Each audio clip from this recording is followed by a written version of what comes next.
Whoa. Sorry. What's up, everybody? How's everybody doing? What's up? What's up? What's up? Happy Saturday. Whew. My camera started to act weird, y'all. All of a sudden, out of nowhere. What's going on? Happy Saturday, Meimei. What is up? What's up? What's up? Let's see. What is going on with my camera today? I had everything set up all right and everything, and all of a sudden it got weird and shit. What's going on, Meimei? What's up, Envy? Good afternoon. I hope everybody's doing well. What's up, Miss Shirley? What's going on? Hi, Denise. Thank you. I hope all y'all are looking gorgeous too for my little show today. What's going on? Well, it says, what's up? What's up, Brenda? What's up? I was in and out as usual, sick as a dog. What's up? What's up, Tay? All right. Thank you about this old thing, y'all. Yeah, this is one of my very whole bunch of different types of necklaces and stuff that I have. The only time I get a chance to wear my shit, y'all, is with y'all. I can't I ain't working, so I get a chance to wear some of my little jewelry from time to time with y'all. What's going on? Jeremiah's Play Zone in the house, Candy. What's going on? Thank you. I hope everybody's having a wonderful Saturday today. Thank y'all for showing up as usual. Honey, today we gotta do some talking about what is that Legend of Xiao Chou. I finally went on. I was waiting on Vicky. Vicky take too long, so when I went looking, I found it on WeTV, and they got it up to 26 episodes. And I was in the house this morning like,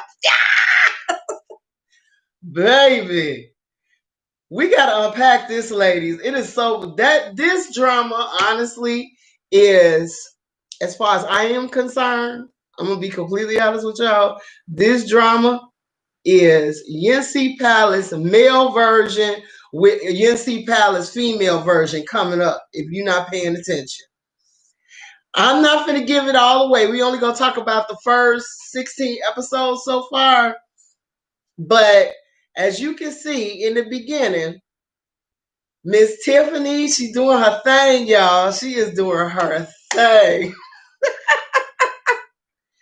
How it says just info, Tiffany was pregnant. She looked pregnant. I wanted to ask y'all about that, if she was pregnant or not, because she did look it. I'm not going to sit up here and lie. I saw the baby bump, and it's been back and forth on the internet, and I looked on the internet to see whether or not, if that was the case, that it's a possibility that she may have been pregnant or something like that. With twins as tiny as she is, good Lord. As far as I'm concerned, when they zoomed on her a couple of times, you saw the little baby bump there and everything. And I just, her acting in this is excellent. It's better than it was inside of Princess Wu Yang. I'm loving this so far. I am having a damn good time watching this particular show. I hate the fact that I set this camera up and had to unplug it and plug it back in. It's doing this zoom in thing. So please forgive that, you guys.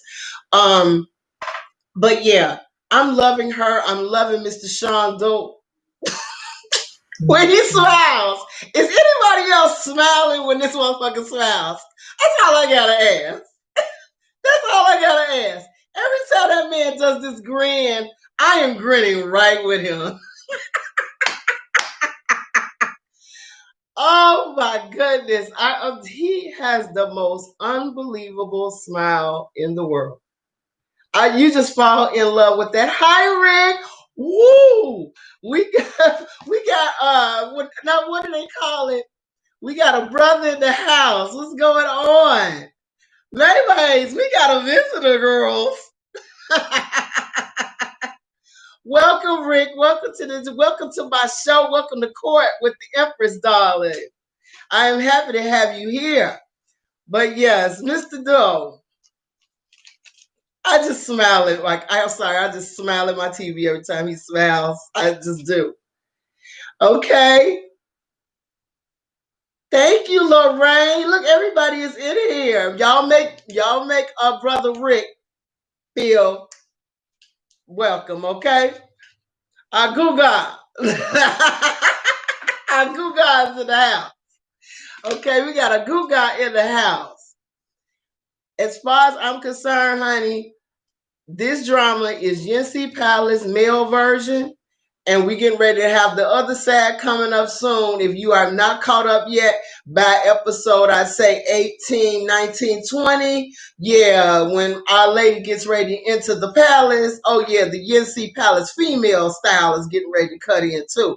I am loving how the um, writers, honey, these writers are writing like the rent is due, baby. It is due last week. They were trying to get paid for the next 30 years of their life. The rent is due, baby, and they are writing like somebody got guns to their head, and they are doing a phenomenal job on this particular drama as far as I am concerned. Okay. Um, I'm sorry, but if you all are paying attention to this, in the beginning with the sisters, now you know these the chicks, these the top chicks in the world right now in the Southern tribe. And I'm loving Charlemagne in this. I am really, really loving her as the big sister in this. She is going to prove one or two things in this drama. She's either going to be very smart and resourceful for her sisters, or she is going to fuck it up and be a disappointment. And I'm hoping that her Pacific character is going to be that area of conscience for the entire movie. I'm really hoping that she can bring things back together. But I have a funny feeling she may change because all of this is being set up. If you're paying attention to how this is going, our daddy in this, who always plays fucking evil and got ambition beyond the world. Okay, his ambition is so up above us, it's not even funny. But if you notice, he married all his daughters off to these houses that at some point are going to be fighting against each other. And that middle daughter, that bitch, she just wants to be empress. Did you peep in the beginning when they were fighting over the hairpins and all that shit? What kind of hoe she was gonna be? I just saw it. I was like, she is going to be evil, and she's gonna turn her back on her family, and she's not gonna give a fuck. That's gonna be one of them ones that just don't give a fuck. She the one's gonna kick the family to the curb and walk on with a man. Okay, she gonna do it. She gonna do it. If my name ain't what it is, she's going to do it. Okay. Next, now the older sister, baby, she had that moment where she had to make a choice. Lord, she said, "I picked my family." I was like, "Bitch, you better work." She was like, "Honey, we ain't nothing but man and wife, but I'm picking my family. Fuck y'all." I like to die. I like to fucking die. And I was like, oh, did she not break that man's heart in two? But with him, that Empress, let's go back a couple of episodes. The Emperor with his drunk ass. Now he's killing all of these people inside of the palace and all this other stuff. Got people scared to death every day that they gotta go in and fuck with this dude. Okay? Anybody killing him would be like a godsend, I would think. But that brother with that big ass block ass head he got. Now I'm loving the fact that the males in this is all manly. Ain't nobody up in here over the top beautiful and you know what I'm saying, floating on a cloud type shit. I am loving these some rugged motherfuckers. Okay, these are some minions. All right, and the strange thing about it is that dude was going to double cross his brother at some point anyway. He kind of knew indirectly that if you were paying attention, somebody gonna fuck my boy up, okay? He was just buying his time. As far as, yeah, a Prince Tapine. He was buying his time before he made his move. The only difference is that the prince sat up here and did it for him. Okay? The prince did it before he did. Now, the thing that's getting me is that the prince did something in this in front of our girl Yin Yang that I don't even know if y'all paid attention to. Remember when the witch doctor, she went in pretending to be the witch doctor in front of the emperor, and he got mad at whatever she had to say, and then he sat up there and showed her something that he could get without touching nobody. He could fuck somebody up. Did you peep that? That lingered in my mind for a long time because in real life, if a bitch show you that she can do some dirty shit in front of your motherfucking face, bitch, get ready for her to be a get ready to stand in line because this hoe gonna do the same motherfucking thing to you. I don't know if y'all peeped that, but I did. When he sat up there and said, you ain't gotta do nothing. All you gotta do is this. And she did that and and she ended up fucking that witch doctor up in her place. She got rid of two birds with one stone, but the whole point is that he showed her something. And I said, now that's scary. Even with the other, when they were inside the place and they were eating and the boy was bullying on her, telling her to come on and beat up Han and all that other stuff. Remember that?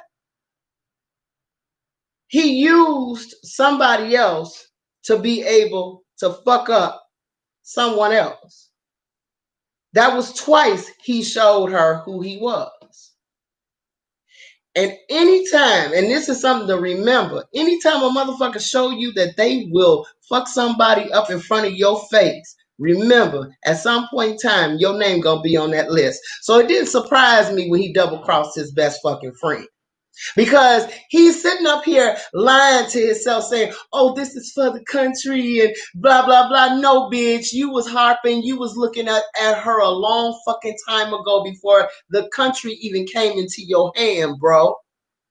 And that's the thing about Han I like, because even Han got the feeling that he was on some bullshit. If you paid attention, and when every time they brought up the subject of Yan Yan, did you see the faces? Did you see the faces Han was doing? Do you like, when he was asking, do you like somebody and this and this and that?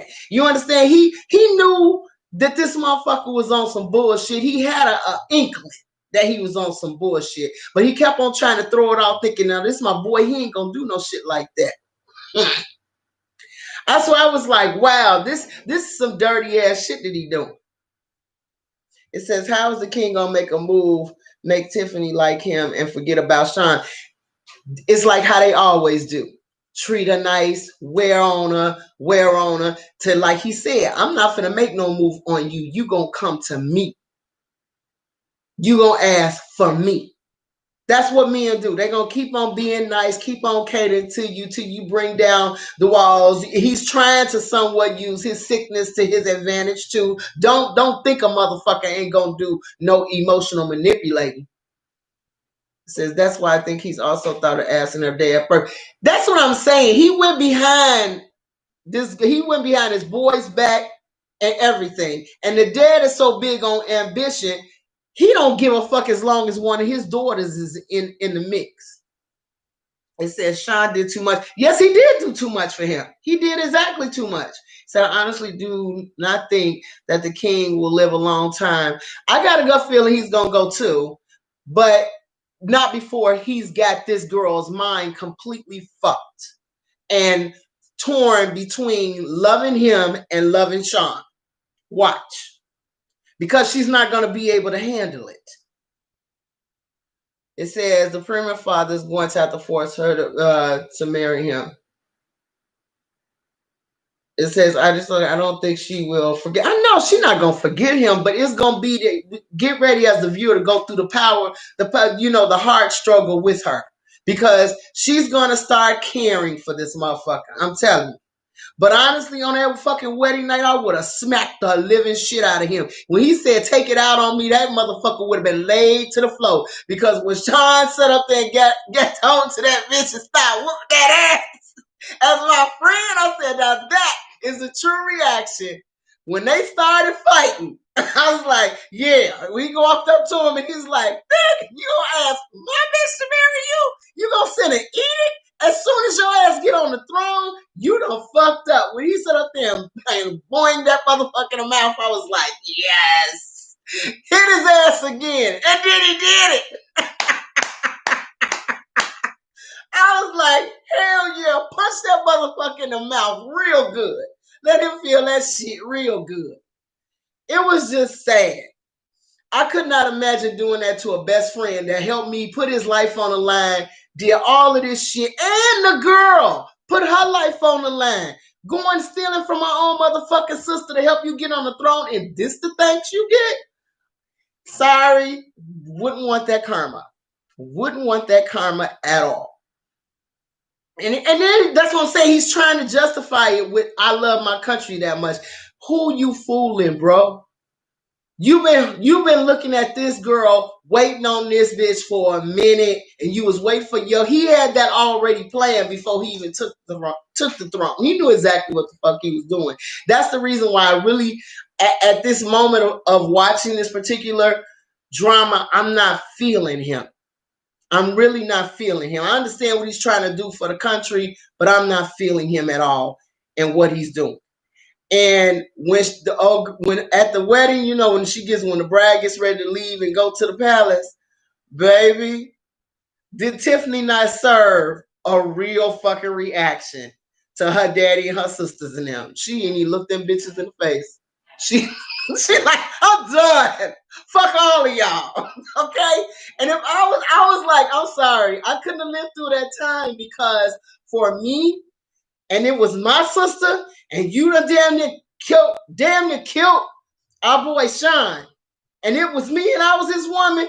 Oh, it would have been so many words. They would have been holding me. I would have been cursing her ass. Bitch, your ass is mine. As soon as they cut me loose, I'm going to beat your ass. You're going to have to lock me in a motherfucking room, bitch. It would have been all kind of sister getting fucked up. Because you standing here with this dude. You standing here, basically, they would have killed him if she would not have said, I'll go with y'all if y'all stop beating on him. It's just sad.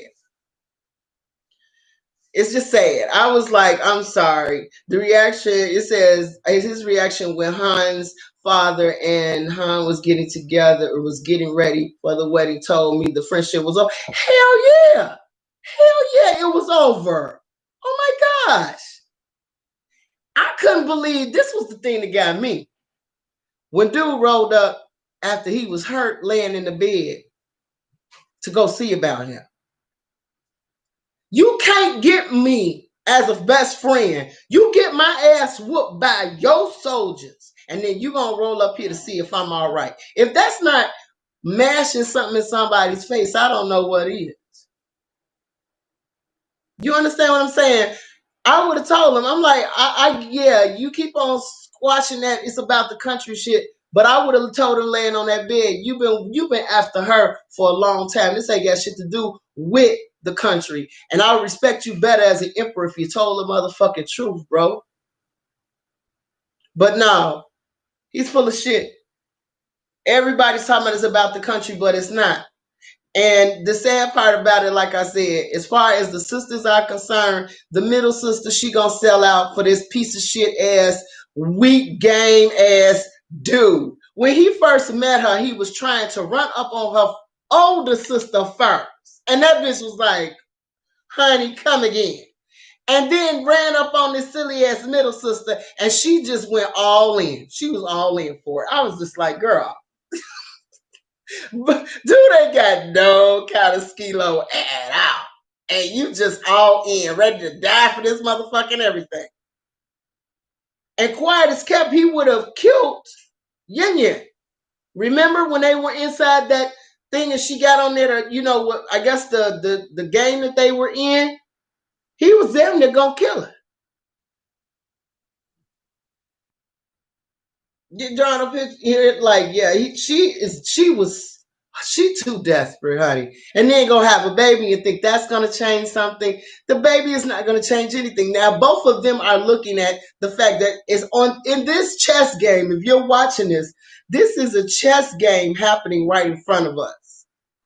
You see the hate and what they did to the younger prince when that emperor cut off his shit for a maid that he didn't even fucking like, wasn't even thinking about. Cut, I mean, and do you see her, the maid? He put his life on the line for a total hoe because as soon as she found out that he can't do nothing with the dun dun dun, boo. Did you see her attitude? Did you see the maid's attitude when Prince Ting Ping came to her and said, "You gonna work for me now?" Yeah, we seeing foes already sitting up in spaces for Prince Tipping to come back, and he's gonna come back for his wife because his wife got feeling still too, and that's not solid at all.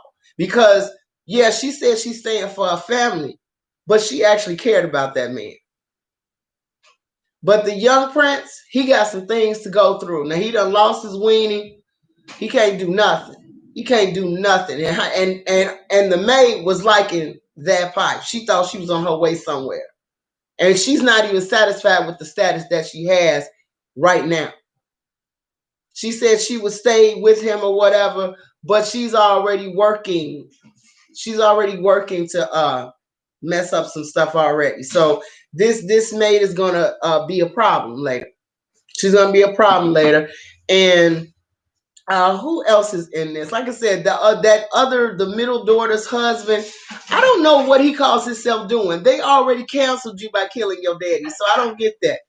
Said the young prince is an idiot, and the brother warned him.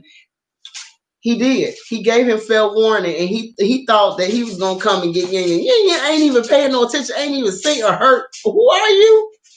You understand? She didn't even notice him when he went to pick up for the wedding. It says, yeah, he did regift. He did regift them earrings, did he not? Whatever he was giving old girl, a hairpin or whatever.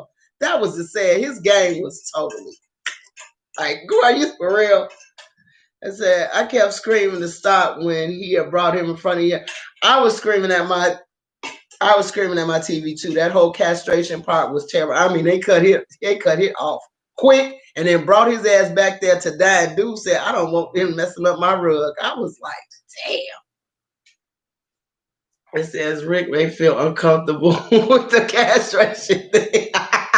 He may feel that's true, but that was terrible though. So he's pretty much ruined. He can't have no kids. Hell, he can't even have a good time with nobody. Okay, at this point, with no one. All right. So sadly enough, that's a sad part on his part. But do you know the look that got me is when Taiping, Prince Taiping went back and he was calling himself after they took over, after they sworn in the new emperor in, and he went over to the dudes, that fine dude. He's always acting as a commander. Over to that camp, and he sit up there and said, "If you want to fight, let's fight, bro." He slammed the thing on. He is so cute to me. I love him too. I love him in every show he has been in. It says, I don't think Rick cares about the eye. Yeah, he lost the eye. He lost a lot. He lost a lot. And unfortunately, when it comes down to it, there's a lot of people losing in this. And with the new king going in, I really feel like he's going in the wrong way. And this is now, mind you, y'all, remember this scandal between Sean and Tiffany is not out in the open yet. Now, you know, when that comes out in the open, that's going to go against the king. And he's already getting some enemies. The enemies are going to start at some point. We all know the enemy's about to start. As soon as she walked her ass inside the palace, when you saw them bitches turning and looking at other consorts, I said, oh, here we go. Here we go. These heifers is already waiting. It's like you leave one fucked up situation to go into another. And I'm sorry, as far as I'm concerned, on that wedding night, that motherfucker would have had a black ass eye. He would have had a black eye. Don't I understand you, Emperor, but for right now, I gotta hit you and fuck you, kick you in the nuts for what you did to me and my man. Because it would be hard as hell for me to lay down with somebody like that. I was your friend, and this is what you do. Right, out of the frying pan into the fire, and that's exactly where this girl is going to be. But for right now, what I see Prince Ting Ping coming back in. A blackhead. Yeah, I'm gonna call him blackhead because that dude head is big as hell. um, and the big sister, like I said, she has a very good sense of responsibility, and I can relate to her being the eldest. I totally can relate with her character being the oldest child in my mom's family. Of the responsibility, it's not about what I feel; it's about what I gotta do. You understand what I'm saying? But she's got a heart too. And the reality was the middle sister did give her some words of wisdom. Our daddy literally sold us out for his own ambitions to make sure that the throne stayed within this family. It says Kevin Tan will deliver his part, I'm sure of it, and he will come back with full power. Yeah, he come back with full power. But Mr. Sean, don't forget about Mr. Sean. See, I done got a little further being on WeTV than y'all, and I'm not trying to tell you nothing you ain't gonna see. But don't count Mr. Sean out. That's all I gotta say about that. That's why I said this shit is about to get good. It's gonna get gooder than good. And the only part I'm feeling on the edge and on the side of the fence about is our emperor, because yeah, his heart might be in the right place, but the bitch is selfish. And as far as I'm concerned, what he's going to do is what most motherfuckers do. That's smart, that can't fight. They gonna use this and control another way. Because guaranteed, you better bet your last dollar in your pocket, baby. He's gonna be keeping eyes on Mr. Sean from a distance.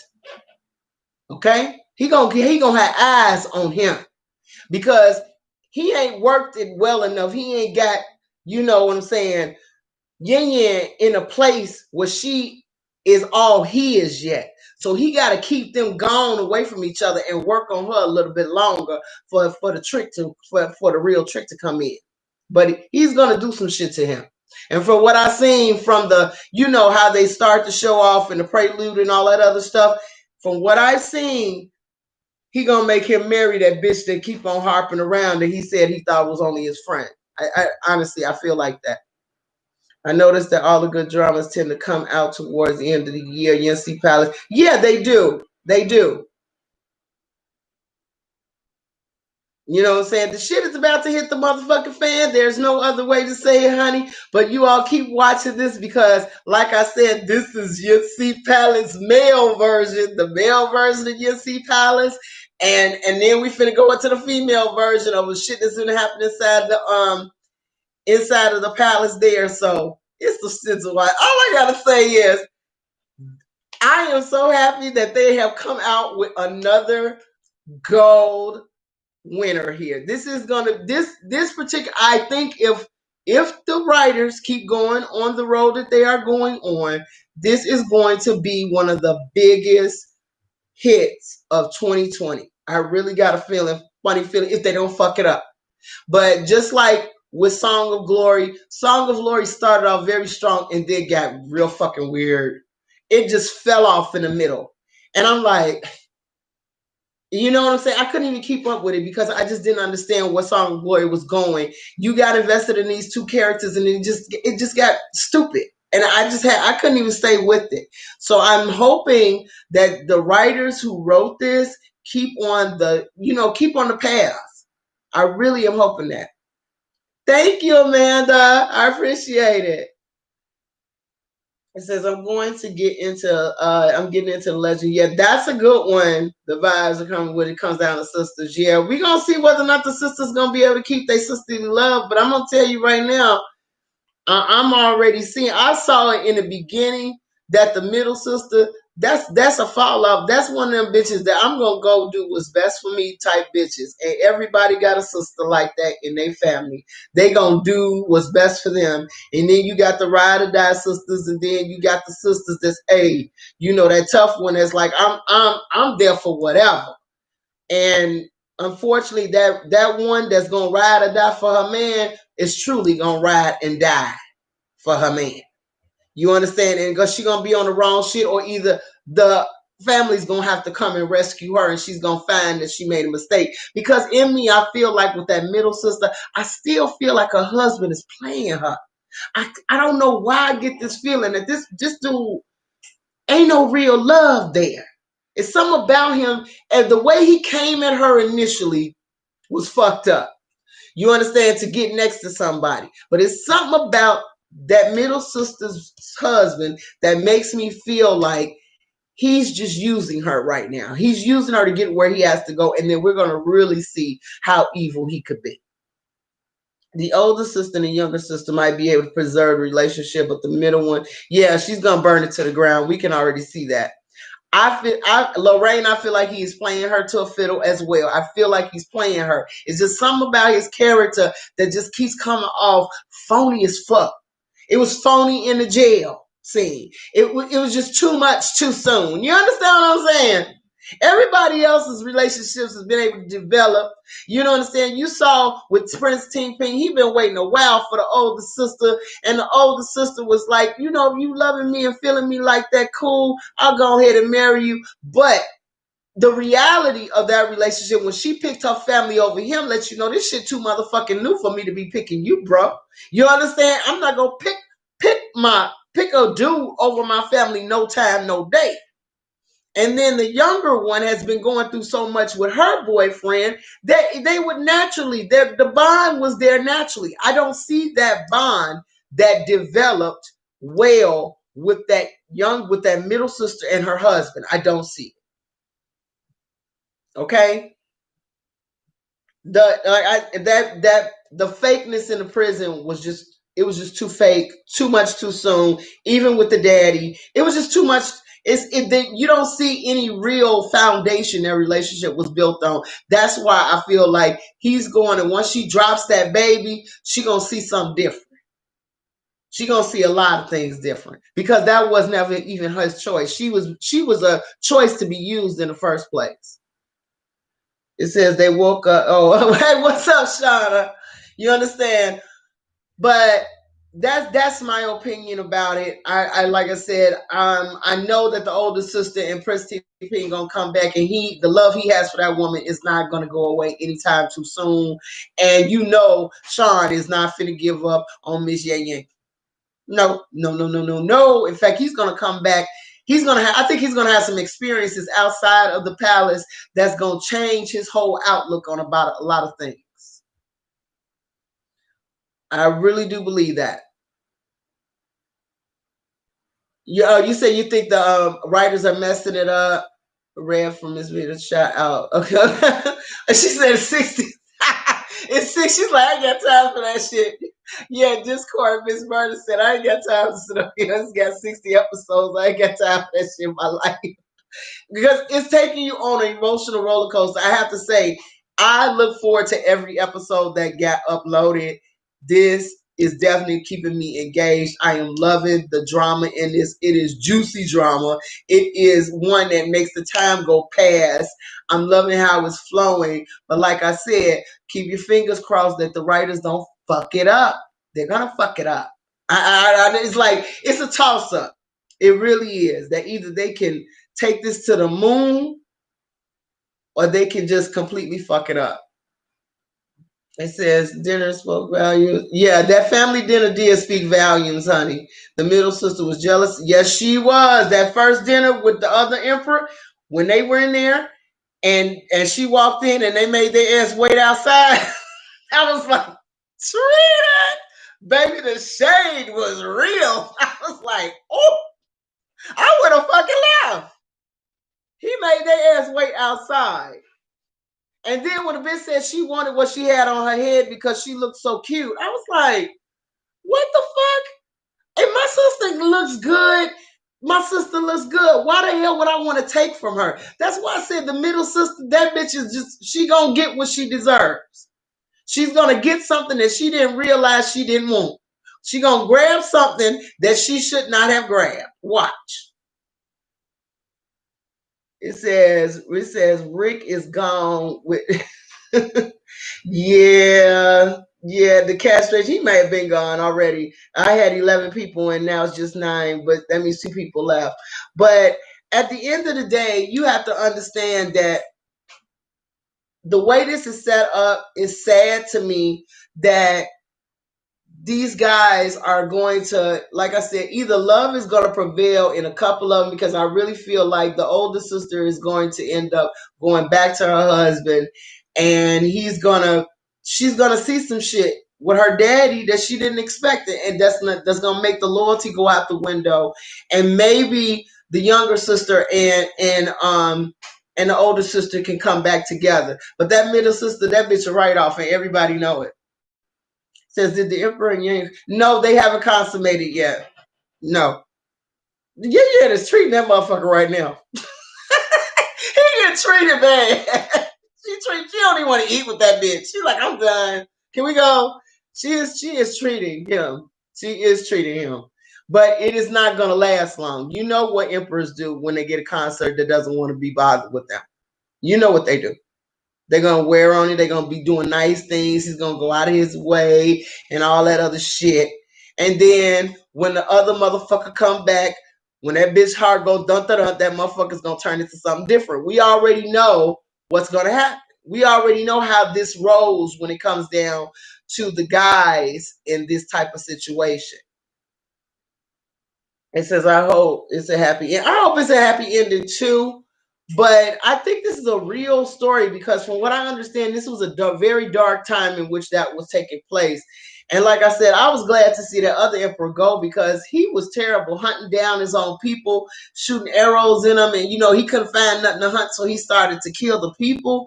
And then you see other dynamics of this happening all over the place, which kind of mirrors what's happening right now in our society right now. Quiet is kept. It is really mirroring that. Sad to say, but it is. There's a lot of things that I'm looking at that seem very similar to what's happening right now. I thought it was based on a true story. You understand? So I'm not sure how well it's going to end, but I know our guy with his coffin ass, he's not going to stay alive long. And I'm quite sure they're going to mess with our hearts when it comes down to him dying. It says they are hard. It says when their heart go thump thump.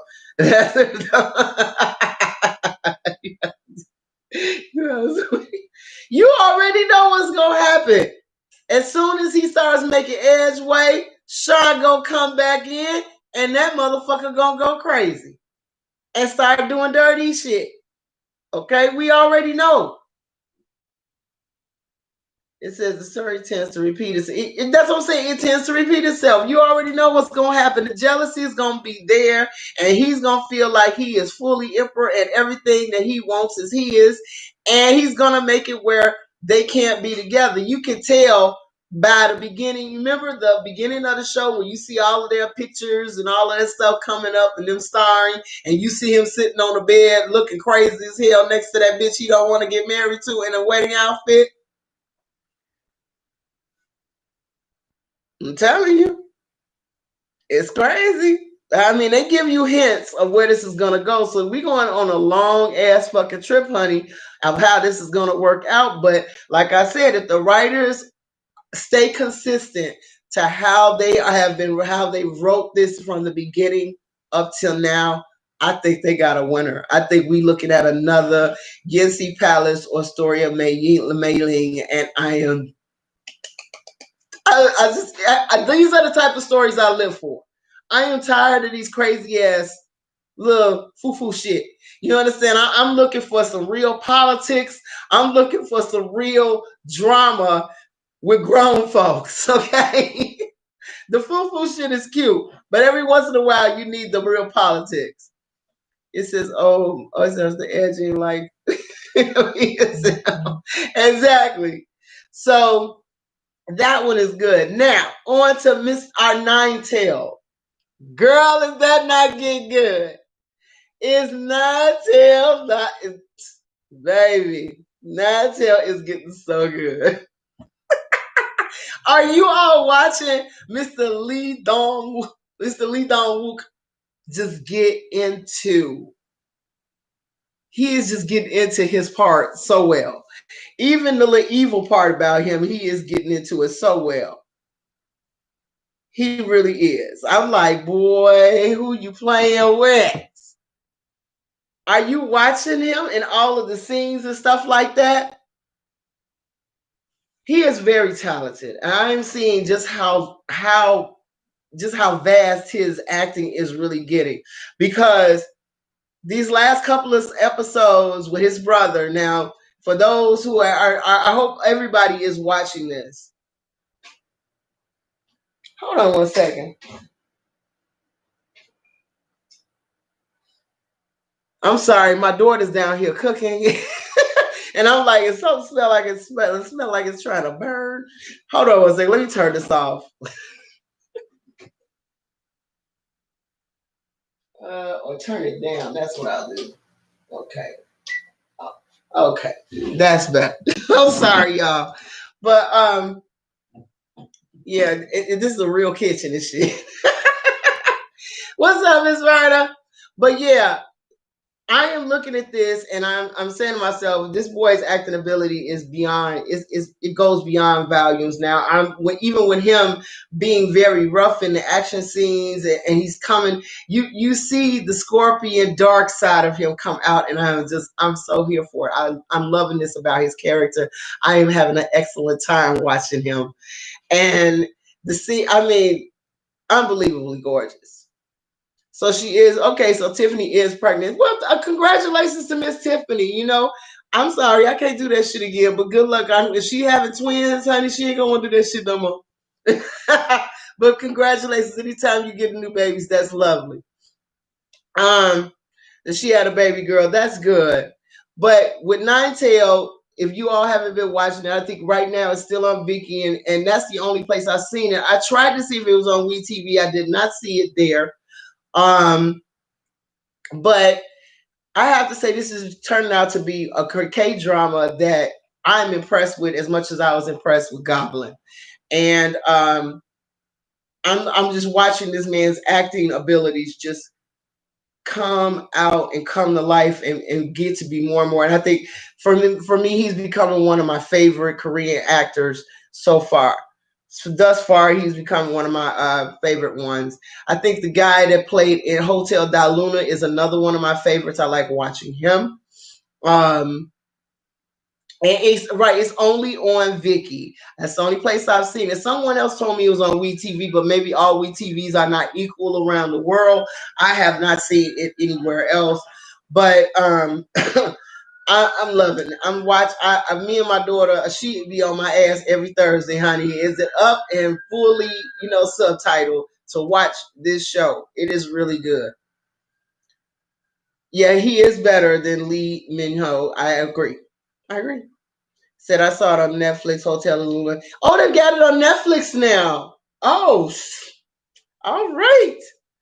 And I am loving, like I said, I'm loving the fact that they are getting some of these on Netflix. Everybody needs to watch this. I always tell people to watch Netflix if they want to get into Chinese dramas, to check them out on Netflix and things like that, so they can get some new fans and start watching this. Because I think my cousin ended up watching Young Handsome's Siblings. I never even watched that because I saw the beginning and it was like, meh, you know what I'm saying? I don't know if I wanted to watch it or not, but it seemed like it was all right.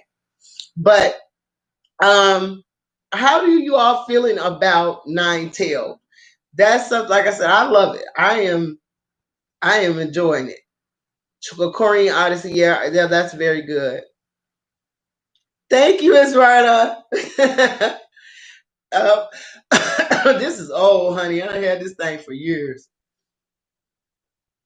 So how are you guys liking it though? I mean, It says it's up there with God. I agree. It's up there with Goblin. It's up there with Goblin. So far, I'm loving the fact that she has gotten her mama back and her daddy back. I love that. I love the fact we didn't have to wait like 20 fucking episodes for Mr. Lee Dong Long, Mr. Mr. Wook to get a fucking kiss. He swooped right in. I was like, we ain't gotta wait long at all for him to get a kiss. He came right up on the girl on the thing, thinking that she was looking at the girl from in the past and kissed the shit out of her. I was like, well, all right, you understand? So I'm loving that. The Russian girl, I knew as soon as the Russian fox, I knew as soon as I saw her, she was gonna get on my fucking nerves.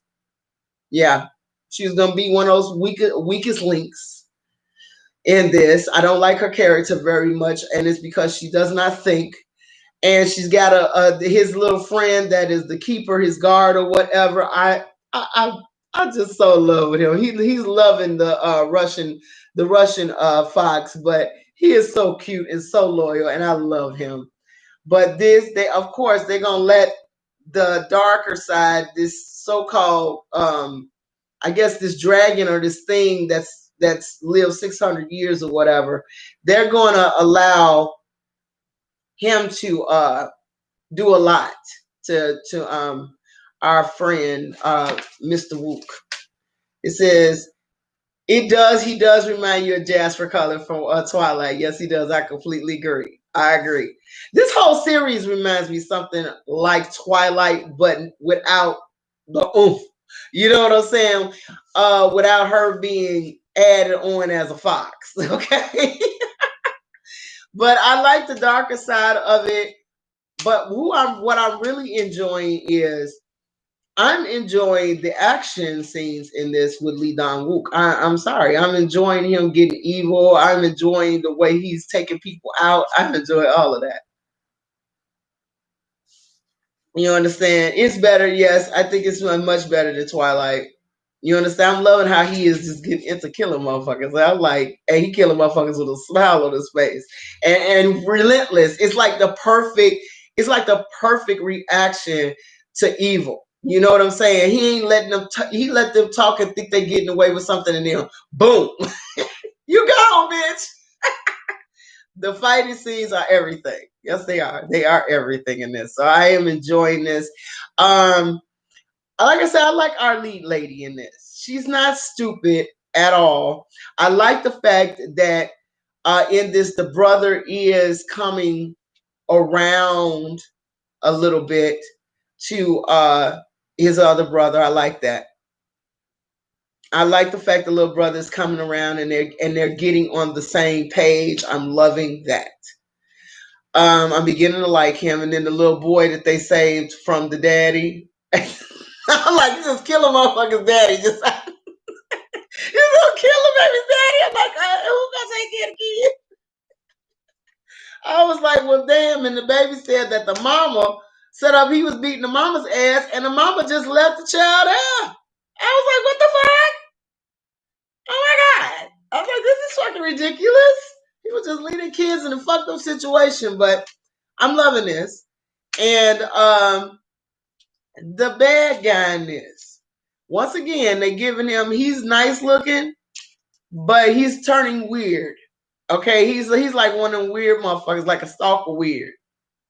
All right, real stalker weird. She's turning very, very much so weird. And the little kid used to be the dog. That's the cute part about it. So everything is coming back around again. So hopefully, like I said, as this goes further, I'm hoping that it seems to be getting more and more interesting. The character that I'm not digging too much is Death, the woman who rides you across the river Styx. I'm not getting her, and I'm not understanding the fact that she's treating her husband like shit. You understand what I'm saying? It's really getting on my fucking nerves. Her yelling at her little husband. I'm like, you just treating him like he's straight up like a bitch, garbage. I'm like, that's not how you know. I mean, granted, how she got him was kind of bitch like, you know what I'm saying? She stood up there. I think he said his wife came and got her said, do you want to die or you going to marry me? You going to make love? You going to have sex with me or do you want to die? she didn't really give him much of a fucking choice. I was like, so he's basically, her bitch at this point. But I'm waiting for him to put her in her fucking place. I am so waiting for that moment. And I don't get death on a lot of ways. I don't like death because of the fact that she knows certain shit. But then again, she don't. She can't see everything. But yet she's trying to act like she can see all. Because if she could see everything, she would have saw that this motherfucking evil thing was coming into the world and she totally fucking missed it. Okay? She sits up here and says that both of them gotta die if they come together. One of them gotta die if they come together. And it's gotta be something that they can change. And I'm just not getting her fucking character. I'm not getting this bitch. And I'm not liking her at all. And they're trying to portray her as this mom whose heart is cold because her son died at some point. You know what I'm saying? And Lee Young is basically, she's loving him like a son.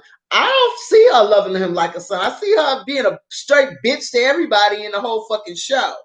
But what I did like is like when Mama meets the new the new girlfriend. That was good. Because that bitch stood her ground. She was scared, but she stood her ground. I was like, yes, honey. Do it, mother.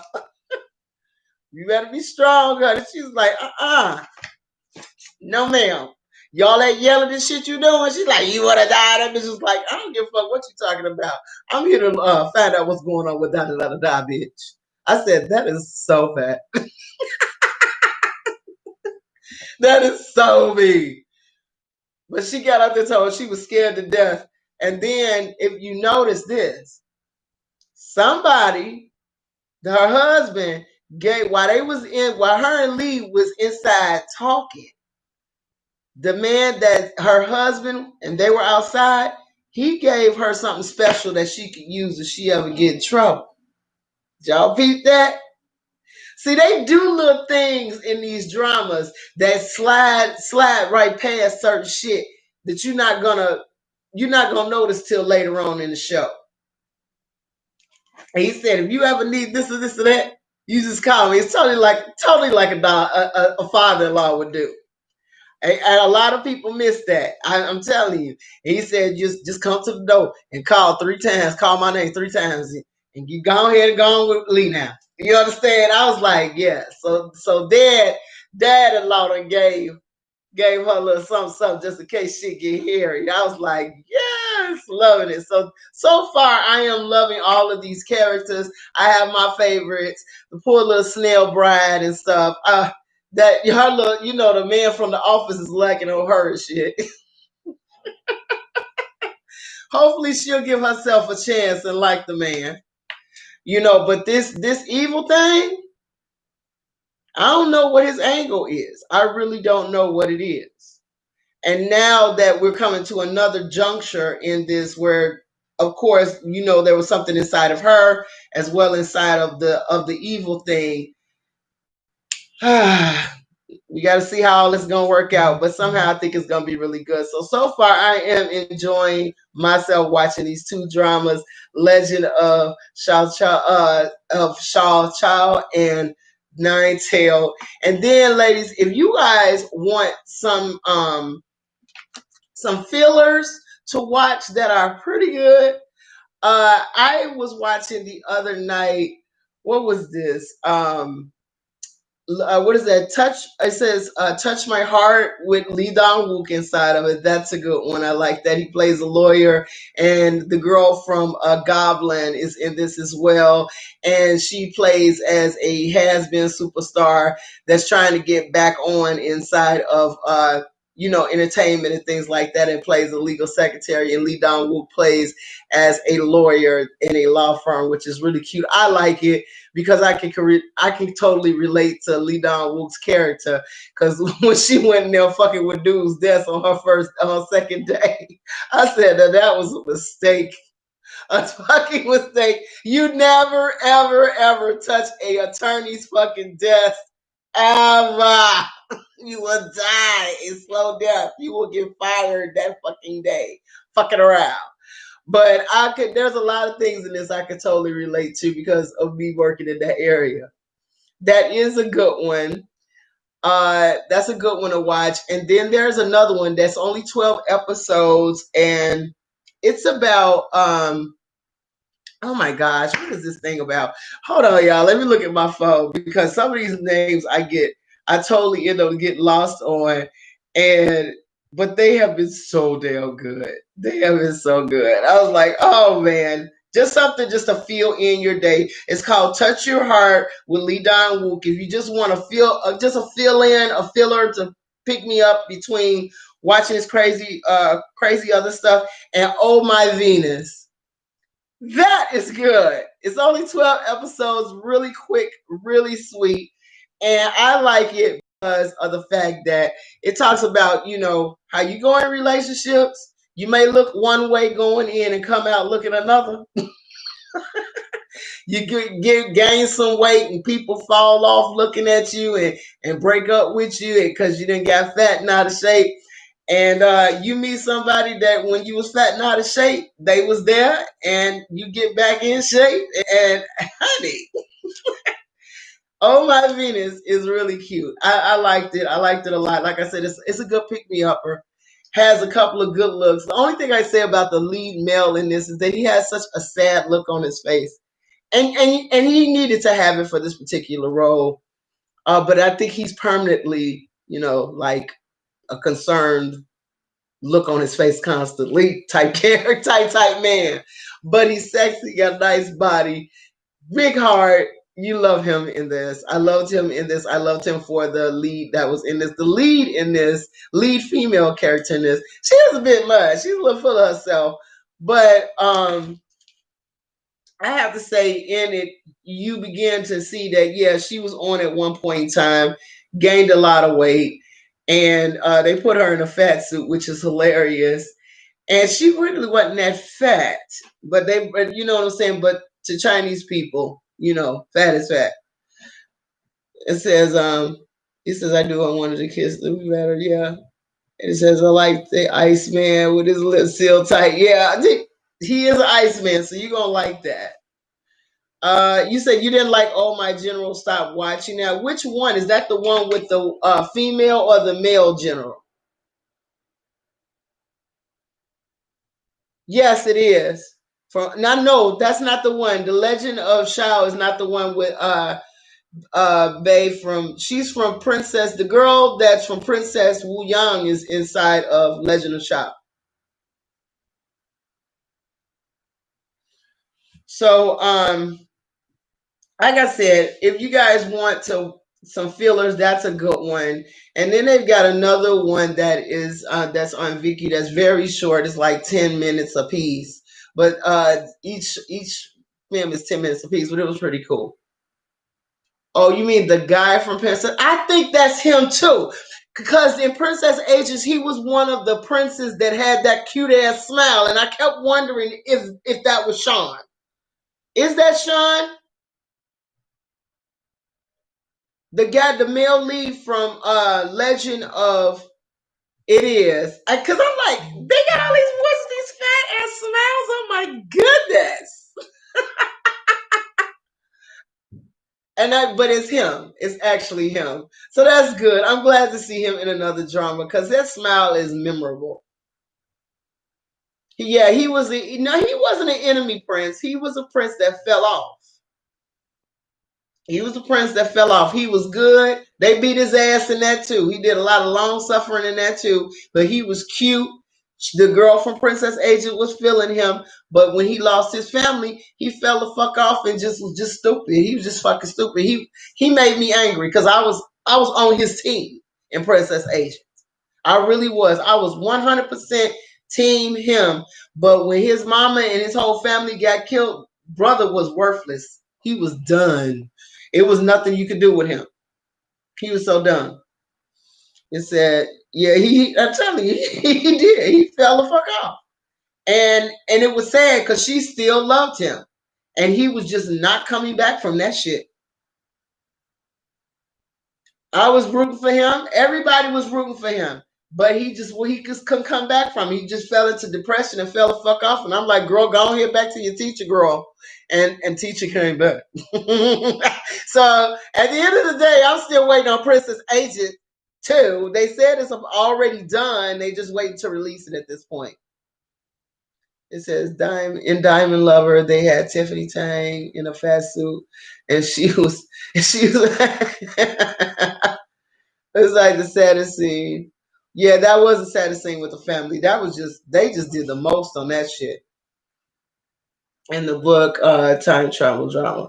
Yeah, but like I said, when it comes down to Princess Agent, I am ready for her to come back. But I've seen some of the trailers for Princess Agents too, so that is a thing that is coming out, and I'm waiting to see that. I'm not sure. Have any of you guys seen Journey of the Flower?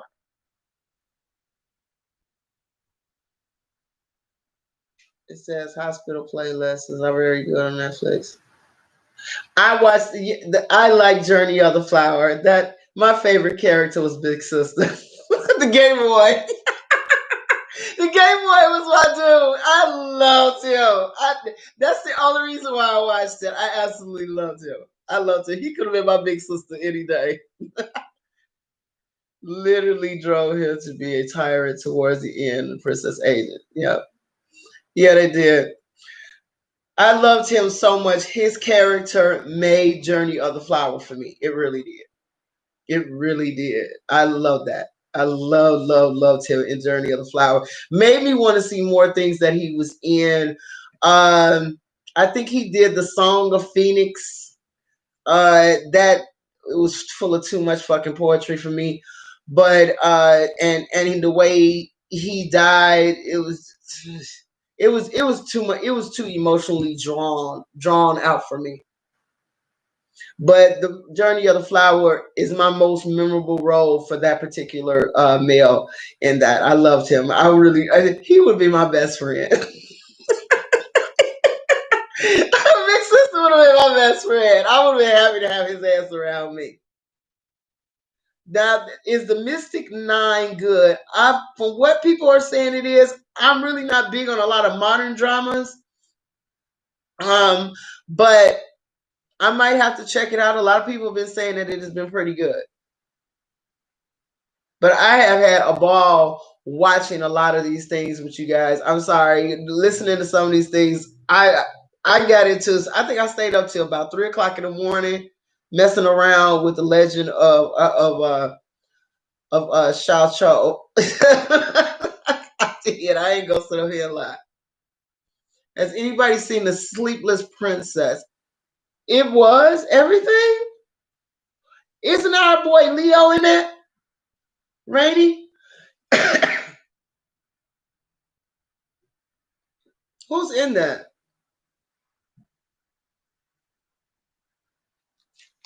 Now, the one that sparked my interest is this Rue Blooms in the Rue Pavilion. What's with the dude flying out of motherfucking nowhere bringing messages? I'm like, what the fuck? And like, dude, just whoop out of nowhere. I'm like, okay, that shit was scared the fuck out of me. I'm like, what's with Ninja do? He's the cousin and running over. Oh, okay. I'm like, what the fuck is up with Ninja Dude here? I'll be like, what the fuck? Be ready to beat his ass. Like, quit sneaking up on motherfuckers with messages. Just say here. Shit. Dude just comes out of nowhere. That actually is the reason why I'm gonna fuck with that show. That's the reason why I'm gonna mess with the show. Is because of the dude flat out of nowhere. Clearly he's a god. Okay. I couldn't have nobody around me like that. I'd be there through all kind of shit and shoot at them. Would you shut? Would you say something when your ass show up, please? Oh, this like they be flying hella lot inside of me. I was like, the first couple of minutes of watching this dude just came out of the motherfucking ceiling. I'm like, what the fuck is this? You know, with a message. I'm like, okay, it's gonna be one of these. I mean, they ain't even got that kind of shit in heaven going on that deep. I'm like, wow, okay. But if they don't fly a lot, I love the flying scenes with them. But if they overdo it too much, it's like, is everybody flying around? I mean, really. Um, but yeah, I want to see that. The only reason why I'm going to watch the Blooms is because of the motherfucking ninja dude flying up out of the goddamn woodwork everywhere. Like he's a superhero kick. Okay.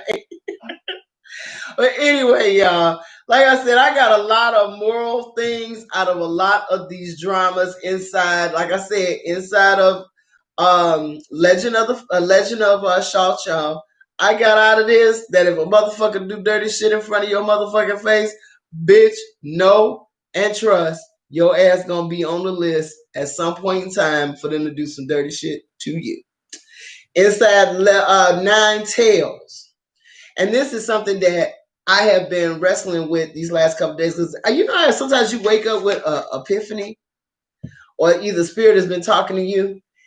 And I have happened to see this shit right on TV in front of me. And that morning I woke up and someone says, are your thoughts yours or are they something that someone has given to you that you don't even realize are not even your thoughts on things? And when I watched Nine Tailed and I watched how the guy that the trader who has the thing in his head was talking to so-called the brother, saying that your brother hated you, you know what I'm saying? He did not pick you, he chose a woman over you and all of this shit.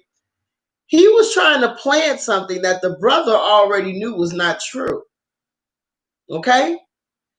Listening to other motherfuckers and their conversations will plant things in your mind that may not necessarily be true. And that's something all of us have to be careful with. Because I watched somebody try to do that to me in real life lately. And because I'm one of the people that I don't put a lot into what people say to me, makes me, I sit back and let things unfold because I know at some point everything will come to the light. But you have to ask yourself, are your thoughts yours or are your thoughts something that someone else put there? Are you going on what you know or are you going on what other people tell you about certain things? See, sometimes we dislike people off of what other people have to say. And many times that's the wrong thing to do. I've had many people mis misobserve me. If I just could walk into a room and I don't say anything to anybody and I'm sitting just like I am right here, people will assume I'm a stuck up bitch, think I'm a lot of shit and all of that. And when I haven't said a word. I haven't said anything offensive to anybody, but people automatically will get that thought off of what they see. Okay? But until you sat down and talked to me, you'd be like, this is the coolest person. She's the coolest damn person in the room that I've ever met. But because of what I look like, you made an assumption of who I'm supposed to be, just like that. And I think a lot of people tend to do that, or a lot of people tend to think they know your business and say it to other people, and they only have part of the fucking story, and then they make a whole entire epilogue of what the fuck is supposed to be monologue about what's going on with you, and they don't even know half the shit that's going on with you. Okay, I think we need to be careful with that, especially when we're at work with people who don't know. You know, they make you hate somebody. You may have never even got a chance to say hello to somebody.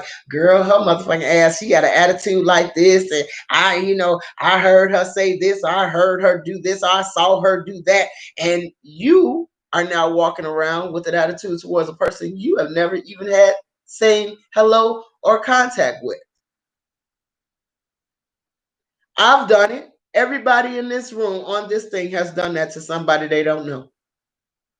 Okay? And before a person could even show you who they are, you've done it.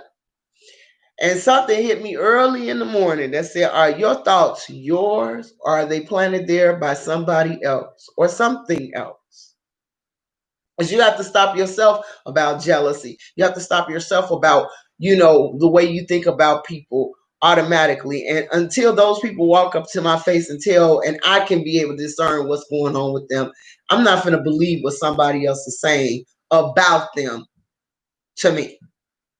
Unless I sit down and have a conversation with them and I get that same vibe, I'm not going to take what somebody else says as gospel. That's always been me. But I think about that in what we get off TV too. People, they tend to say certain people are like this, certain people are like that. But you yourself has never had any kind of interaction with these people. But because somebody said this of this statue is supposed to be true. Now think about that. Think about that real close. Because I've even watched my own family do that. Oh, girl, let me tell you what da da da da da did and what she did this and what she did that. And then when you sit down and talk to the person, it's like, that's not even how this shit went. They did this, and that's the reason why they got the response that they got. And it's like, oh, well, they left that shit out because I would have responded the exact same way. That's how you find people being friends with people that everybody hate, and they the only ones that's friends. And they were like, well, why are you her friend when everybody else in the room hate her? Because you motherfuckers is on some bullshit. I done stuck around long enough to see it.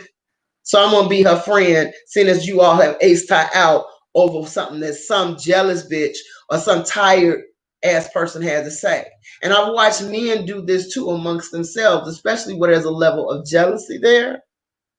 I've really watched it a lot with men, undercutting each other, backstabbing and shit. You know what I'm saying? So that's some bitch shit, Mitch shit that men do. But it's been on me really hard for us. Guard what people tell you about other people. Guard what you think as far as what you watch on the news, as far as what you see anybody walking around with.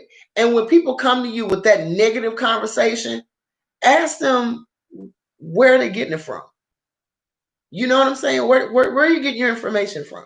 And if all they tell you is that, oh, it's what I heard, you can hear some shit wrong. And you walking around spreading it. That's how rumors get spreaded about people. Okay? But you have to remember, what is it that person is walking to you getting out of this by telling you this shit? What are they getting from it? Are they getting more people to hate another person because they got a problem with that person? And letting you do their dirty work? You understand? They let other people do their fucking dirty work. So for you to get a persona about somebody and let it stick, somebody is using you to do their dirty work. They don't have to get their hands dirty. They let their friends do it for them. Ain't that some shit? So be careful on and guarding your thoughts with people. And like I said, I've done this today. I have somebody came to me with some bullshit, and I said, exactly what are you getting out of this by bringing this to me? Oh, that stopped the whole fucking conversation. I am starting to become one of them people that's stopping bullshit right in its tracks. I don't want you dumping that shit off at my front door. I don't want to hear it. I got enough real shit going on in my life. I don't need this petty shit. I ain't got time for petty Kathy, petty Pete, petty anybody. Okay? What are you bringing this and dropping this at my door for? This pile of shit. What are you getting out of this for making this delivery? Okay? Using somebody else's hands to do dirty work. You're not finna have me get on the phone and cuss somebody out because you ain't got the balls to do it yourself. You're not finna have me go berserk on somebody because you ain't got the balls to do it yourself. You know, if you tell me some crazy shit, I tend to be a hothead and I might go off. But see, I'm a different Pat now. I got older now, and I'm beginning to listen for the bullshit now. So I know bullshit when it hits my ears, and I know somebody was trying to get me to do something they don't have the balls to do themselves.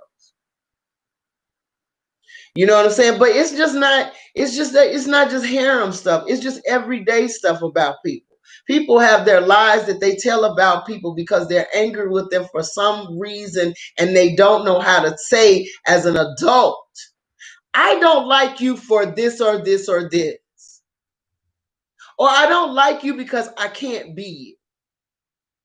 That's a motherfucker that's really keeping it 100. I'm like, if you can't beat me, shit, hey, that's deep shit. We can have a real conversation. Why would you want to beat me? But some people can't come to you and just say that to you. The reason why you have attitude with me is because of this. You might look good in your shit and I don't. Well, bitch, if you want to look good, all you had to do was ask me. I can help your ass out. Somebody may end up giving you that response. Yeah, you might have some low self-esteem problems. It's your low self-esteem. Your problem, not mine. Why you lashing out at me? I've been seeing this lately with a lot of people, even with neighbors. Get out the car and shit. And they just, I don't know. Bitch, what's wrong with you? I didn't come to your house and ask you for a motherfucking pie or an egg, or can I borrow your husband or something? I'm like, damn. I just got out my fucking car and walked in the house with some groceries. You mad? You want an eggplant? I mean, damn. What the fuck is wrong with you? Instead of you say, how you doing? Good morning. Why is it that you cannot stand me because I get out my car and walk to my house? Or that bitch is getting another Amazon delivery. What is wrong with you?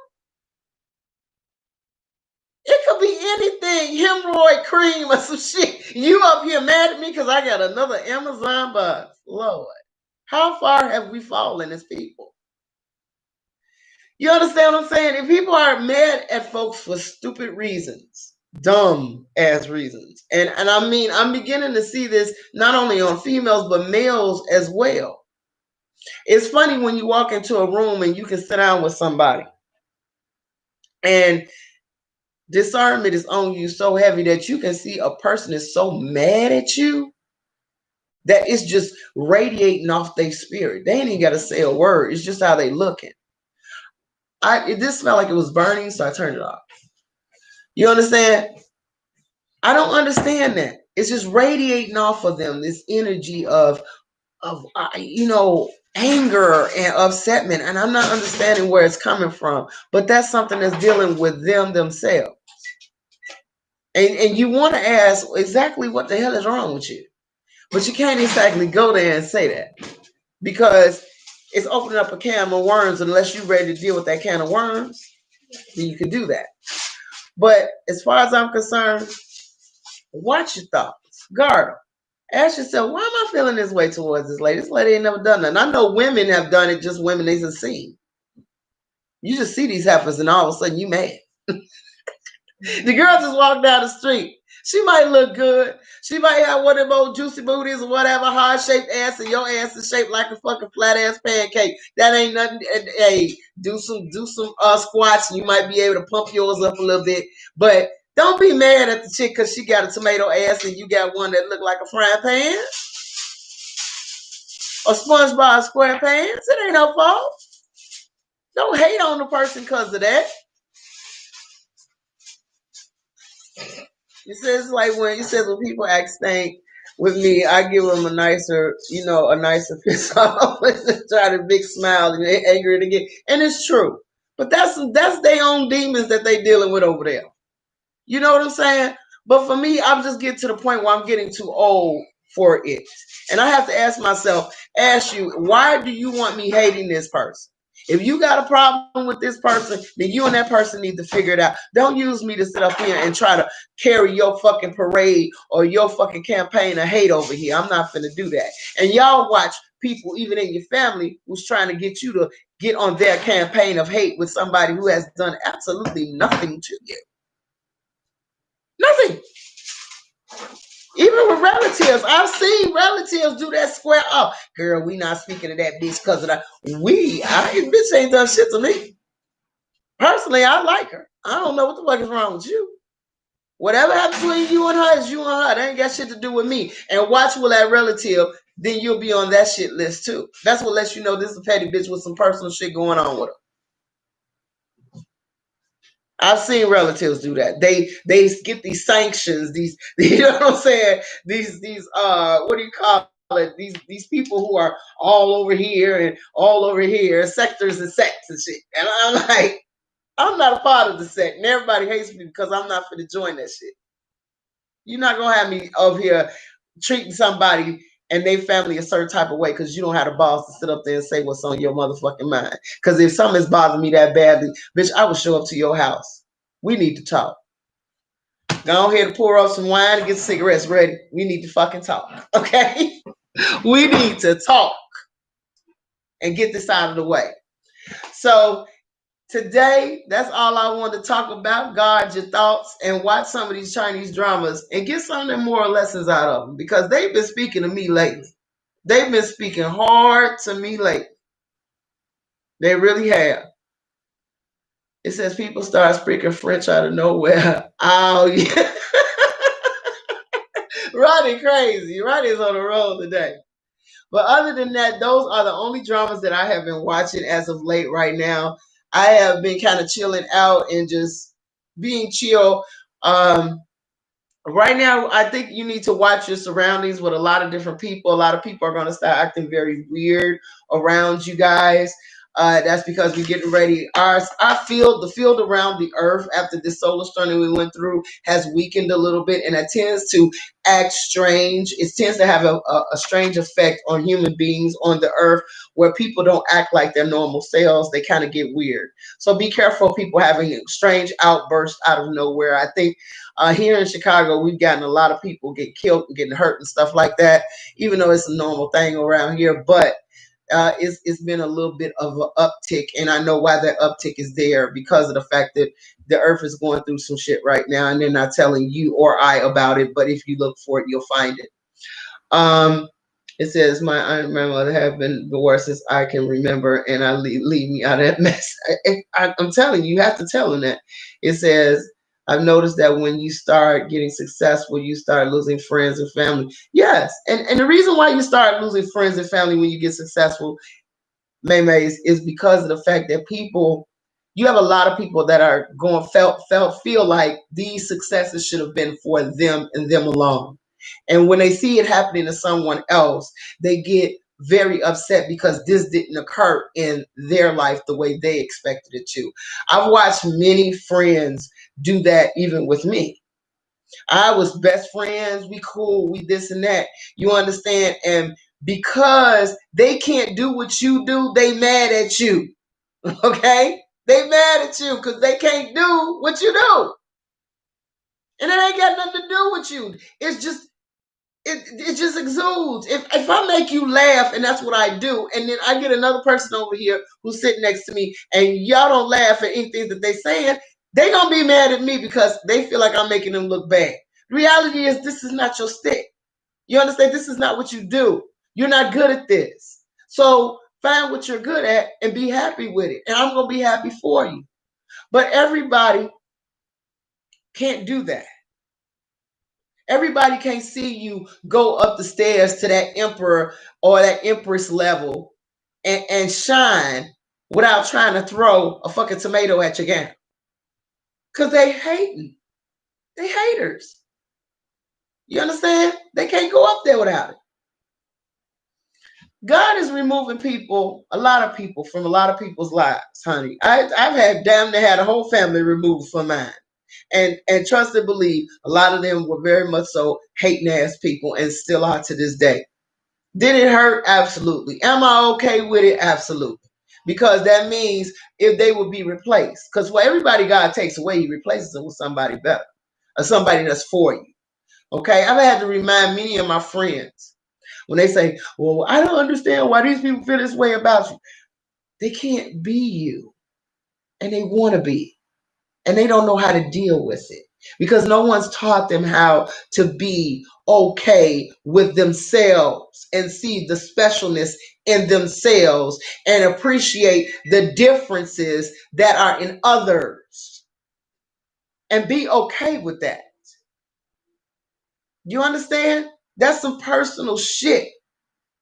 I can look at somebody else and be happy that they may have gotten their business off the ground and they doing well, and they invite me to the openings and they want me to support. I can be happy for that. But how many motherfuckers you gonna be happy for me if I get a national fucking TV show? I'm gonna have more haters than I'm gonna have people clapping for me. And that's the sad part. That's why they tell you when you get to be more successful, it's a lonely place. I've seen it. Everybody wants the accolades and everybody looking at you and waving. It's you. It's all about you. But don't nobody want to do the work to get there. They just want the outside shit, the fluffy shit. And most of the people that's sitting in them chairs could give less than a damn about people waving at their face and holding their nutsack to, you understand, giving them all these high fives and this and that. They could care less because they know that's a bunch of bullshit. It takes work to do something. It takes a lot of planning. It takes a lot of burning the midnight oil. And just because you make it look easy, motherfuckers feel like, well, she don't deserve that. Who do you think she is? That's when you see that green ass monster. You sit back and like, that just don't look good on nobody. When people do that shit to me or around me, I'm like, you know that thing you wearing? What you talking about? That thing you're wearing. You really can't see it. But I can see it. It's right there. What are you talking about? That jealous bitch in the mirror right there. That hoe. I don't like that bitch. You need to get rid of her. Because she's causing you to lose a friend. Get that bitch in check. Because I'm going to always be the same person that I was yesterday, today. I don't give a fuck how much money I got. I don't give a fuck how many people I know. You understand? But people can't take it when I come at them like that. I can't deal with you being jealous. Because I have to space myself from you because a jealous bitch will fuck your ass up. A jealous bitch will have everything that you have ruined and be standing there happy as your shit burns. I don't need anybody in my corner like that.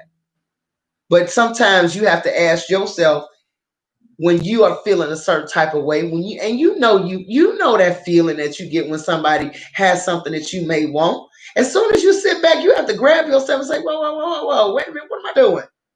What am I doing? Why am I feeling like this? Because that's a spirit you entertaining. My mother always told me, never look at what somebody else got and say, I wish that was mine. Coveting after other people's shit. You want to know why? She said, your father in heaven give you anything you fucking ask for. What the hell are you looking at somebody else's shit for?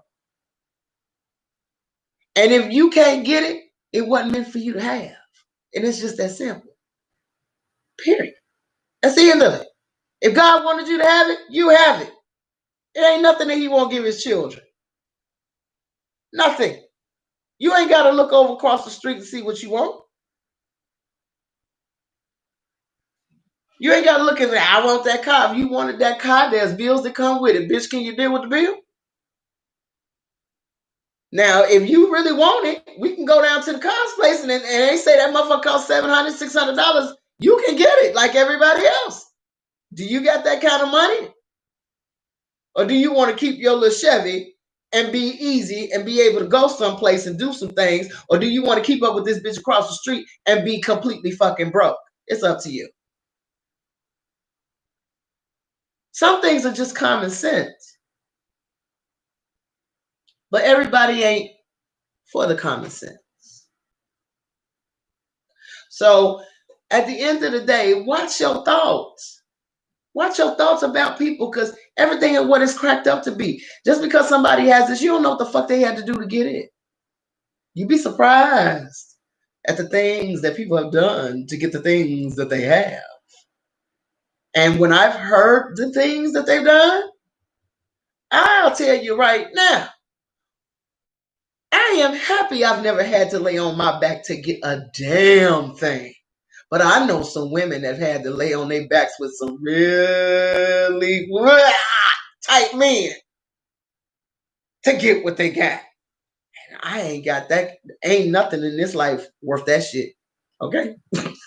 Ain't nobody worth me laying with some yuck to get what I gotta get. There's some people doing some real strange things to have what they have and be in the places that they're in. It says that's like what God has in store for you is enough. Isn't enough, therefore, I have to learn how to keep around my pace. Right. And it's called stay in your own lane and drive at your own speed. It ain't gonna be no traffic. You ain't gonna get no traffic. Stay in your own lane.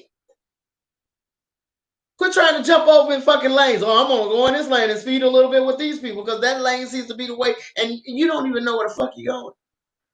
You don't know where you're going to. That's why I told you about that ladder that everybody was trying to climb, that corporate ladder everybody was trying to find, where they kicking and doing all kind of crazy shit to people to get up the ladder, cutthroat and best friends, all kind of crazy shit to get where? To get where? Nowhere. Now you ain't got no friends. And you sitting in the house with Corona. Can't even call nobody because everybody that you know hates your ass. Okay? Was it worth it? I don't think so. I don't think so. But I've always been a loner, so friendships have been cool. Friendships, if I have a true friend, I got a true friend. My friendship circle has been very, very small. And even with them, sometimes we fall off. We do. Because it's only certain shit I'm going to put up with, and everybody knows that when I don't put up with something, you don't see me no more. I'm going to speak on it, and then I'm not going to see you. And if it don't get no better, you ain't going to see me no more. And then I'll come back around. I'll give you a timeout. And then I'll come back around, see if you still acting stupid. But everybody knows that I have a cutoff. But at the end of the day, you have to ask yourself, when it comes to people looking at other people and what they got and wanting what they got, ask yourself, what did they do to get it? Do I want to make those same sacrifices to get it? Okay, that's men and women. It's some men, that's straight men, that's done some strange, crooked, gay shit to get what they got. And where they are, that may be something that they're very ashamed of on the inside, but they've learned how to pack that shit down and keep on walking because that's where they needed to go. And they needed to do that to get where they got to go. And there's some women that may have been straight and done some strange shit over here and let somebody, 3 or 4 people run a train on them for them to get where they got to go. I'm not willing to do none of that shit to get this or that. See, everybody got their lines where they drawn, and some people's lines are much further than others. So that's the reason why I don't covet other people's things. I don't look at people like, oh, I want this, oh, I want that, I want this. No. You don't know what the fuck they had to do to get that shit. No. Did they have to sit up here and do something fucked up to their mama? You understand what I'm saying? Did they have to do something fucked up to their daddy to get the money that they got? There's some people out here doing crazy shit.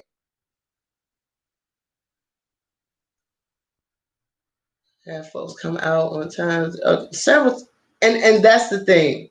We have to learn that what you got is what you're supposed to have at this time. And if you ain't got it, you don't need it. And that's how I look at it. And when things go bad, learn how to thank God for the good times as well as the bad times, because the bad times make you appreciate the good times. See, I'm one of the people. I'm always thinking about certain things. You understand? I'm always thinking about, and I live in the future a lot.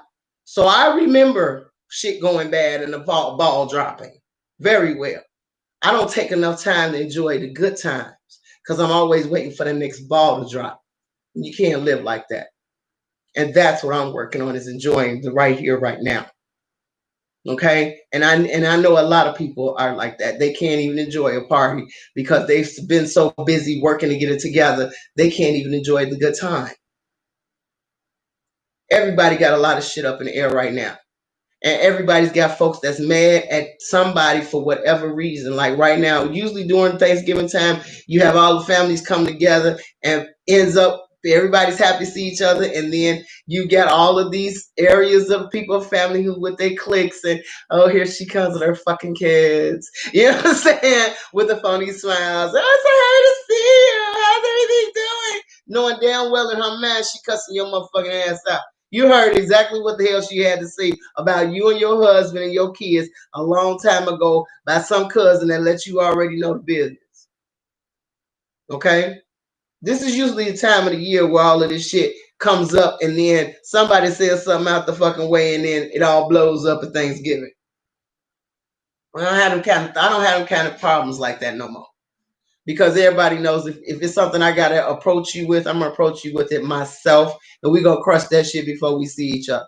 And if it's something that I can't get over that badly, then I'll wait till I can to attack that, and then I'm gonna talk to you privately. I'm not finna wait to do it in front of the whole fucking family and put on a show for everybody. But it's some folks that do that type of shit. It's some people that live for that shit. It's people that live for that shit at work. You understand? But at the end of the day, ladies, your thoughts, or are they somebody else's? Think about that. Because I always wonder about them people that carry bones. That's why I used to tell people when I used to be their managers, be careful of the messages that you send me, because I'm a firm believer in killing the messenger. You understand? You running to tell me some shit that somebody else did. What you getting out of this? Is that your friend? See, people would always think twice about bringing shit to me as a manager, because I'm looking at you now too. Not only am I looking at the person that you brought to me, brought this to my attention, but I'm looking at your ass too. Because I don't like people who run and carry bones. You're digging up shit and you're running and killing and to tell me, bitch, what are you doing? I've always been that person. Says I don't even talk to most of my family and other sisters from my mama is other than my mom. I'm right there with you. I used to cringe at family dinners with our parents and they were alive. Everybody got that sick feeling in their stomach when they got to deal with certain types of people. I think the last dinner that I went to, everybody was looking at me weird as hell, and it was the most uncomfortable feeling because I could feel and hear their thoughts without them opening up their goddamn mouth. But in that particular time, I said, all of these people are fools.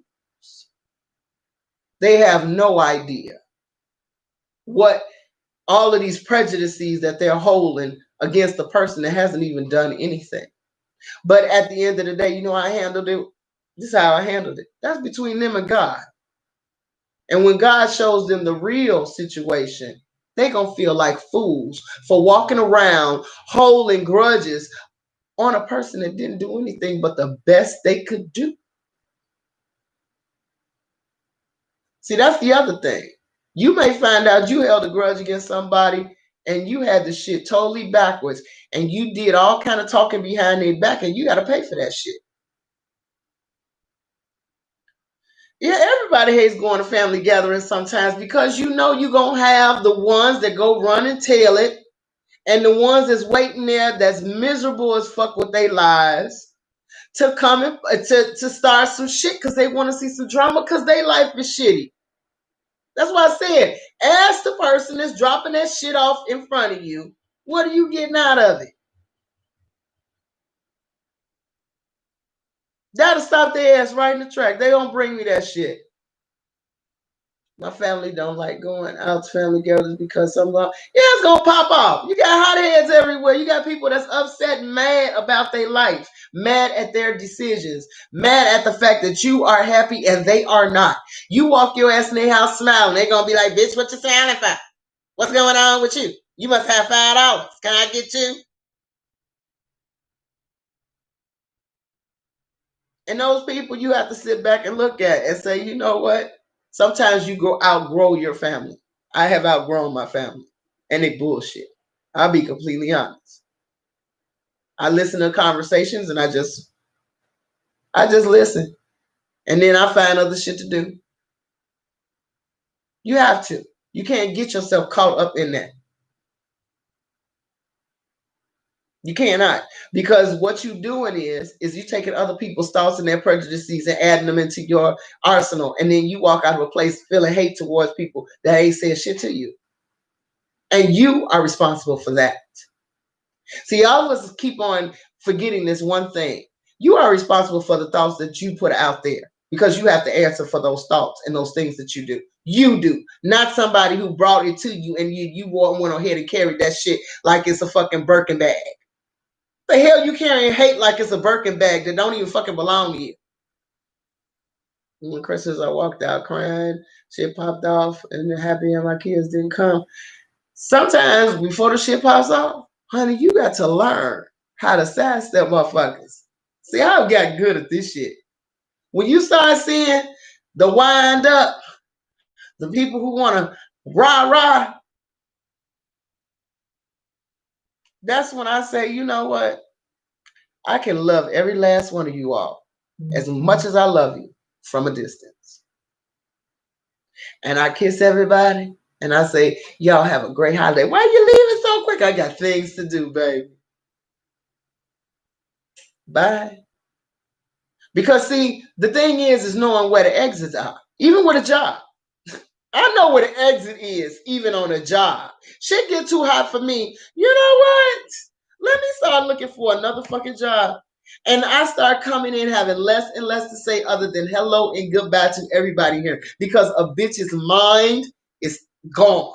I am no longer here. My body may be here, but I'm not here. I'm on to something else. Same thing with the family. I may be here, but my mind is somewhere else. And in a minute, my mind is going to catch up with my body because we finna both be gone. I ain't got time to sit here and argue with your miserable ass.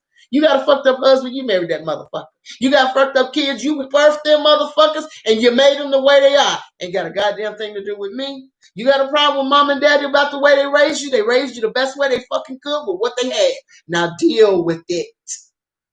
Don't stand over here talking about shit that happened, ghost from how many years ago? Because that's the other thing. A lot of us are dealing with ghosts from years ago. These things don't even exist in our everyday life. But to some people, they're just as clear as they've been there for years. You're dealing with fucking ghosts of issues. Yeah, they happened 20 fucking years ago. Bitch, you 40 now. Get over it. Or deal with it. Say what you need to say and let it go. Don't keep saying what you need to say. Everything's given a bitch see you. Okay? The song is getting old. We don't bring the same turkey out that we had from last year and the bones from the year before and the bones from the year before and put it on there for present right now. No one will come to your house to eat now, would they? What the fuck are you walking around with feelings like that and bringing them back with you? Ain't nobody going to visit that museum and buying tickets for it but you. That's a museum of memories that only you buy tickets for, boo. Ain't nobody coming to that shit to see that shit. You better learn how to lock that museum and never come back again. How many of you all go to old apartments and just reminisce every year at the apartment you used to have 20 years ago? Who fucking does that? I lost this apartment and I just come out here and lay flowers at the door. I'm just saying. That's the way we hold fucking problems and issues with people. Snowgrass is going through it. She's 87 and bringing up old stuff and trying to tell her alienate.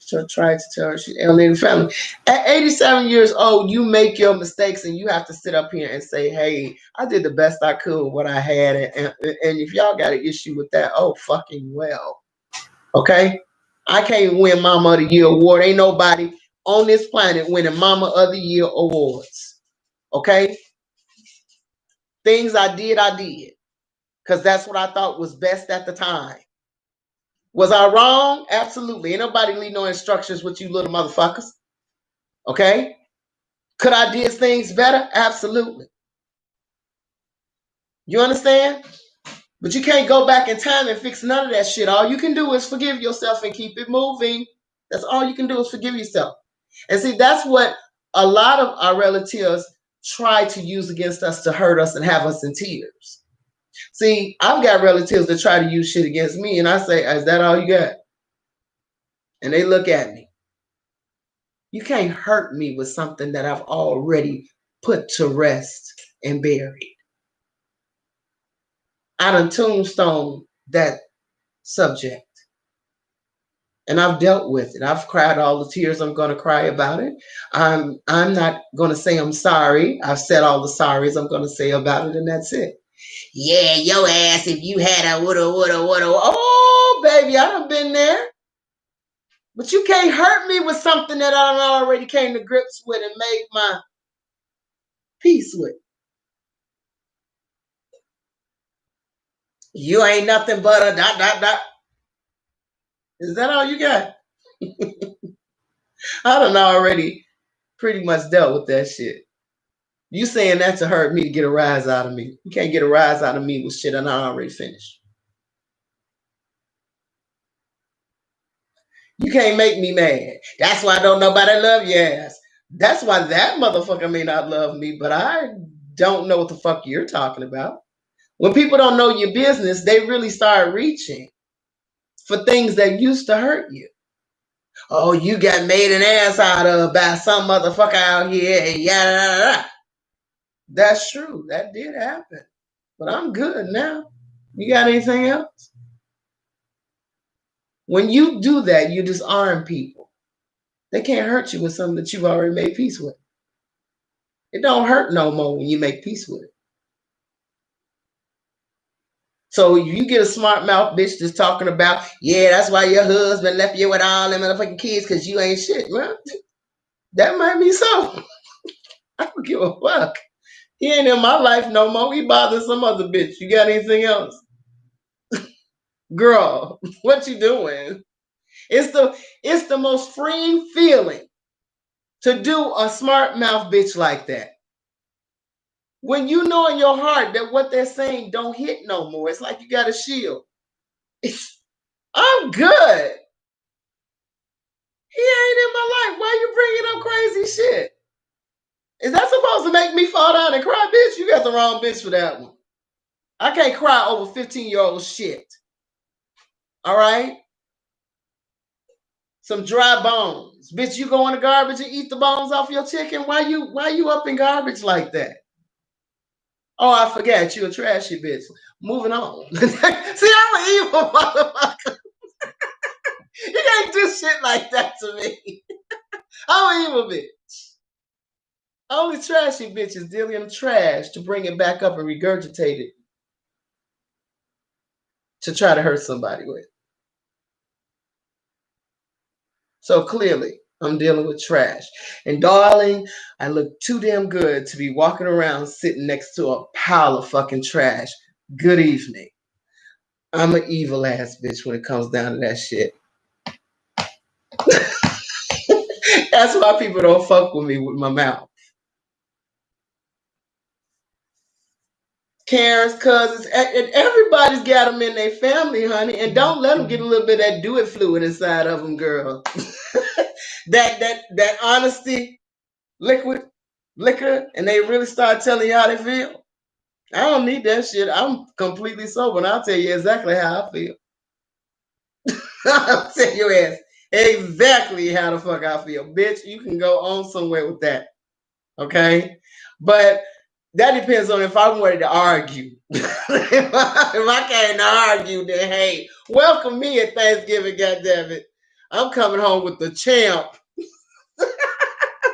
It says that comes with age and affecting children and how it affects children. And you know, it's just see now it has nothing to do with think about the past. And that's true. A lot of people do. My daughter's father is the same thing. His mama regrets a lot of things, especially how she treated me. I don't have time to deal with her regrets. Okay? I don't. I got a life. All right? People gonna have their regrets once they get old and they ain't popping no more and arthritis is kicking their ass and sickness is kicking their ass and they start to think about what's really important and the shit that they did back in the day may not have been too cool and didn't end too well for their children and seeing how things ended up for their children and then maybe if they weren't such a bitch or maybe if they chose to let their children be adults then maybe things would have been a little bit differently and turned out better for their kids. See, there's a lot of things people are dealing with right now. They're dealing with the reality of their choices right now. And unfortunately, it is what it is. But you can't go back in time and refix that. As much as you want to, all you can do is make now okay. And a lot of people, when they get in their 80s and get closer to death, they start thinking about the things that they did, and they have regrets. But those conversations need to be had with God. And if they feel the need to reconcile with the people that they hurt while they're still in the body, then yes, I would advise them to do that. It's good. Everybody wants to hear that I'm sorry that I did that to you back in the day, because you left scars on somebody and may have affected them for the rest of their life. And you get a chance to heal them while they're still here in the body. And God, at that point, would more than likely take that to account when you got to stand in front of Him and account for the shit that you done did. It's good to say I'm sorry. Nothing wrong with that. I said it many times to people. You understand? I ain't been the nicest motherfucker on the block now. Trust me, especially in my younger years. Because certain things you do, you got to pay for. You understand? And sometimes you got to pay for them through karma. And you sit back and it's like, I did this and this and this, and I got this and this and this for it. And even if you don't accept my apology, I'm telling you to your face, I'm sorry. I shouldn't have done that to you. I didn't realize what I was doing at the time, but life and wisdom has taught me better. And I'm a better person now. You understand what I'm saying? And you're right. It does come with time of you learning how to get past certain things. It does. I have to agree. It does. So I don't want to keep everybody today. We're going on that 2 o'clock, 2 hour level. And I am so happy to see that everybody showed up to my live as always on Saturday. So next week we are going to get into some more dramas, y'all. I'm going to try to do some more reviews and get them cranking out. I don't know what's going on with YouTube right now, because sometimes I had 600 subscribers, which I was like, yay, and then all of a sudden it bounces back and forth. As soon as you get to like a solid number of 100, 200, it goes this bounce back and forth shit. So I don't know what's going on with that, but I am very, very, very happy. And I would like to welcome all the subscribers who have subscribed. Thank you so much for subscribing to my channel. And all of my original gangster Meimei's, honey, y'all make my day all the time. Says, I'm so happy y'all like my lives. I really am happy y'all like them, because I sit up here and I think about the things I want to talk about all the time. And it's not, I just know how some of these dramas connect with life shit. And we see family shit. And a lot of us are dealing with a lot of family stuff, seeing as that's what we're dealing with right now, up close and personal, because of this COVID thing right now. Everybody's getting ready to go into lockdown, especially in Chicago. Come Monday, we'll be on lockdown for 30 days here because of COVID spreading so fast. But it is what it is. Lives are good. Miss Discord says just walking into another events, right? Watching blooms. Says, oh no, you didn't miss it. I completely forgot. By the time I looked up and thought about it, I'm like, I missed Empress Court. I'm like, oh shit. I'm gonna act like that nobody see that. So I will see everybody on Wednesday over in Discord. So we talk about everything over in Discord if we need be. Okay. So thank you so much for joining me today. I'll see you guys next Saturday. Everybody take care. Stay blessed. Stay safe. See you later, babies.